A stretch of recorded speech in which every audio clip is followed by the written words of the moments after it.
तो ये जानकारी करना था कि भाई ज़मीर अहमद खान साहब के ताल्लुक़ से मेरे पास कुछ प्रॉपर्टीज़ के हो या कुछ इलीगल कोई डॉक्यूमेंट्स मेरे पास हैं क्या बोलकर वो चेक करना चाहते थे। बात ये भी सामने रही कि आईएमए के ताल्लुक से आए थे। ये बिल्कुल गलत है। ख़ासकर ईडी वाले आईएमए का केस आकर सीबीआई वालों को ट्रांसफ़र कर दिए हैं। जैसा कि आज़म खान को कानपुर से ख़त्म कर दिए गए, शहाबुद्दीन साहब का वजूद ख़त्म हो गया, सियासत के अंदर नंबर 1 पर ज़मीर अहमद खान है, कैसे अब इनको ख़त्म करना है। मुझे डर ये भी है कि भी आने वाले दिनों में कहाँ असदुद्दीन ओवैसी साहब के ऊपर भी पड़ जाएंगे बोलकर। वही का शेख जाहिद, कर्नाटक के अंदर भी एक शेख जाहिद बन गया ना ज़मीर अहमद खान बोलकर। बार बार चैलेंज किया, आओ अगरचे आपको मेरे खिलाफ कुछ है तो सबूत दिखाओ, सीबीआई के या ईडी के सामने लेकर चली जाओ, ताकि मेरे खिलाफ भी अगरचे उनके पास कोई सबूत हो तो उधर इकट्ठा करने। 100 मरतबा चैलेंज कर दिया लेकिन आज तक कोई नहीं आया। 2 दिन पहले आपके घर पर ईडी वालों की जानिब से पूछताछ के लिए एक टीम आई थी, तो किस सिलसिले में आई थी और क्या नतीजा निकल कर सामने आया? अस्सलाम वालेकुम रहमतुल्लाहि व बरकातुहू। ख़ासकर जिस टाइम पर ईडी वाले आए थे उस टाइम पर मैं घर पर मौजूद नहीं था और उन्होंने आकर घर की जो तलाशी करना था उन लोगों ने कर लिए हैं।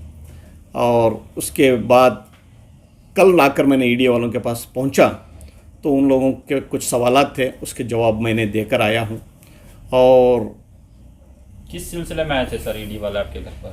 उनको ये जानकारी करना था कि भाई ज़मीर अहमद खान साहब के ताल्लुक़ से मेरे पास कुछ डॉक्यूमेंट्स हैं क्या, वो देखना चाहते थे। और उसके साथ साथ मेरे पास कुछ उनको प्रॉपर्टीज़ के हो या कुछ इलीगल कोई डॉक्यूमेंट्स मेरे पास हैं क्या बोलकर वो चेक करना चाहते थे।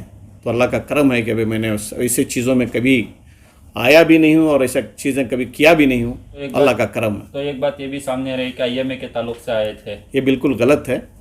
ख़ासकर ईडी वाले आईएमए का केस आकर सीबीआई वालों को ट्रांसफ़र कर दिए हैं। तो ईडी वाले आने का आईएमए के सिलसिले में ये सोच जो अनपढ़ों की सोच हो सकती है। तो उस दिन चैनल में क्यों बार बार ये दिखा रहे थे कि मंसूर को भगाने में मेन मुजाहिद का हाथ है, मुजाहिदी मेन पिन है, तो इसके बारे में आप क्या कहेंगे सर?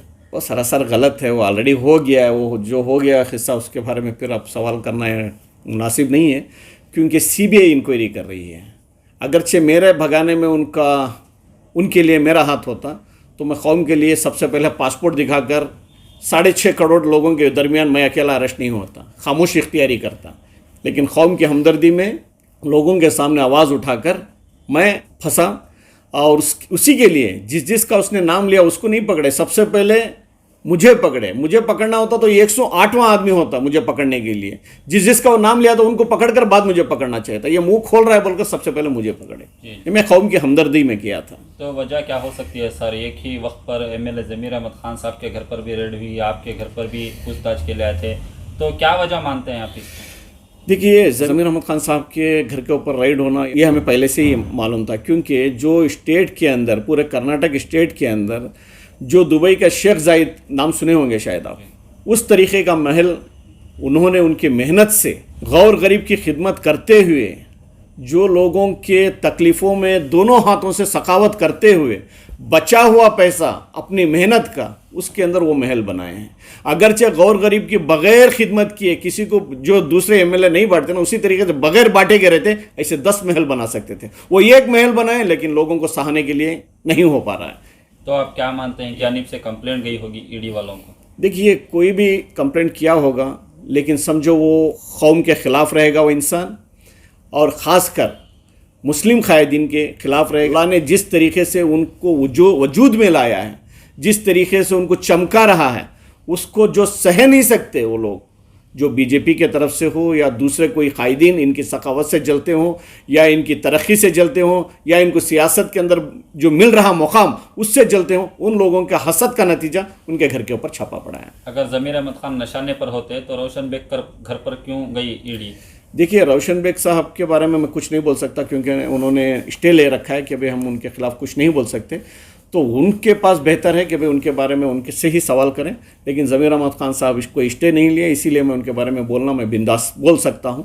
तो ये बिल्कुल आईएमए के ताल्लुक से नहीं थी? बिल्कुल नहीं है, बिल्कुल नहीं है। लोगों को माइंड डाइवर्ट करने के लिए, क्योंकि मुस्लिम कायदीन के ऊपर ही क्यों निशाना साधा जा रहा है बोलकर, कौम के लोग कहाँ भड़क जाएंगे बोलकर आईएमए का सहारा लेकर दूसरे काम और उनको सियासत से ख़त्म करने के लिए ये साजिश चल रहे हैं। जैसा कि आज़म खान को कानपुर से ख़त्म कर दिए गए और उसी तरीके से बिहार से शहाबुद्दीन साहब का वजूद ख़त्म हो गया और उसी तरीके से अभी कर्नाटक से शुरुआत हुई है कि अभी इधर सियासत के अंदर नंबर 1 पर ज़मीर अहमद खान है, कैसे अब इनको ख़त्म करना है। मुझे डर ये भी है कि अभी आने वाले दिनों में कहाँ असदुद्दीन ओवैसी साहब के ऊपर भी पड़ जाएंगे बोलकर, क्योंकि मुस्लिम कायदीन इनको नहीं होना चाहिए। तो पहले भी ईडी वालों की जानिब से क्या इसका असर कुछ एमएलए ज़मीर अहमद खान साहब के ऊपर पड़ेगा? जो वो खिदमत कर रहे थे वो उसमें कहीं कमी आने वाली है?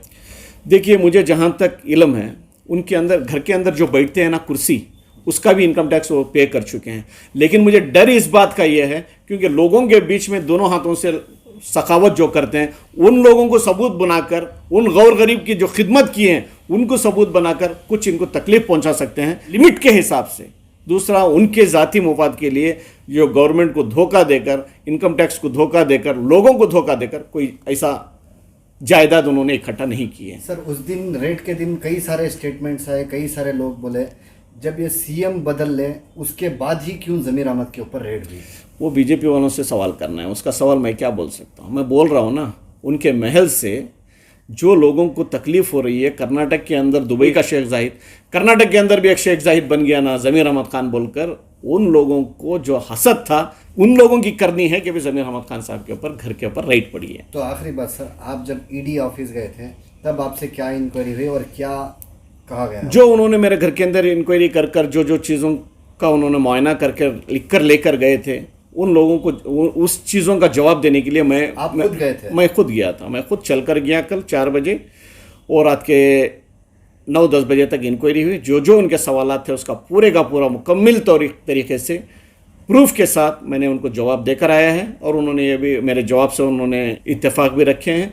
लेकिन फिर भी उन्होंने एक बात बोलेंगे, इन केस अगरचे हमको कोई दूसरी क्लैरिफिकेशन करना है तो हम आपको बुलाएंगे, तो आपको आना है। तो अल्हम्दुलिल्लाह मैं आता हूँ बोलकर मैं आया। वहाँ पर जाने पे पता चला कि आपको ये आईएमए की रेड नहीं है? नहीं है, बिल्कुल नहीं है। और अभी भी बोल रहा हूँ, जो आईएमए के ताल्लुक से जो लोगों के दिलों में गलतफहमी है, उन लोगों को तो मैं बार बार चैलेंज किया हूँ, आओ अगरचे आपको मेरे खिलाफ कुछ है तो सबूत दिखाओ, मैं खुद इसके लिए मैं आगे बढ़कर हिस्सा लेकर मैं उन लोगों का क्लियर करूंगा। लेकिन कोई आज तक नहीं आया। तो पूरे कौम के लोग जानते हैं कि भी हमारी कौम में भी कुछ मुनाफिक हैं। उन मुनाफिकों को मैं राज़ी करने के लिए मैं आपके न्यूज़ चैनल में मैं बात नहीं कर रहा हूँ। जो मुझे चाहने वाले हैं, जो मेरे ऊपर भरोसा रखते हैं, उन लोगों को मैं बात कह रहा हूँ कि जब कभी भी आईएमए के खिलाफ कोई भी आपके आपस में बात करे मेरे खिलाफ, आप उनको पकड़ कर लेकर आ सकते हैं मेरे सामने। अगरचे या उधर मेरे सामने नहीं ला सकते तो आप कानून के या सीबीआई के या ईडी के सामने लेकर चली जाओ, ताकि मेरे खिलाफ भी अगरचे उनके पास कोई सबूत हो तो उधर इकट्ठा करने दो। क्योंकि उन लोगों को मैं चैलेंज कर कर थक गया। मैं 100 मरतबा चैलेंज कर दिया लेकिन आज तक कोई नहीं आया। लेकिन वैसे मुनाफिकों को मैं ये मौके पर ये कहना चाहता हूँ, अगरचे उन मुनाफिकों को मक्के से जमजम लाकर मैं इधर पिलाऊंगा तो वो मुनाफिक ये भी कहेंगे मक्के में पिया था, इसका असर कुछ अलग था, इधर बेंगलोर आने तक इसका असर खत्म हो गया बोलकर बोलने वाले मुनाफिकों को मैं राजी करना नहीं चाहता। तो आपको नहीं लगता कि जो भी आईएमए के इन्वेस्टर्स हैं उसमें बहुत सारे गरीब हैं, उनको उनका पैसा मिल जाए और ये जो स्कैम में जो भी इन्वॉल्व हैं, शामिल हैं, उनको सख्त से सख्त सज़ा होनी चाहिए? 100% होना चाहिए। वो होना चाहिए बोलकर मैंने सबसे पहले 6.5 करोड़ लोगों के दरमियान में आकर पासपोर्ट दिखाकर बोला मैं फलाने टाइम पर इसको मैं देखा हूं बोलकर, या फिर मैं भी वो 6.5 करोड़ लोगों के जैसा मैं मुंह मुझकर घर के अंदर सो सकता था। मैं गौर गरीब की फिक्र रखकर मैंने ये बोला ये मरा नहीं है, भागा है, ढूंढो इस टाइम पर बोलकर, ये कौम की फिक्र में मैंने बोला है। शुक्रिया।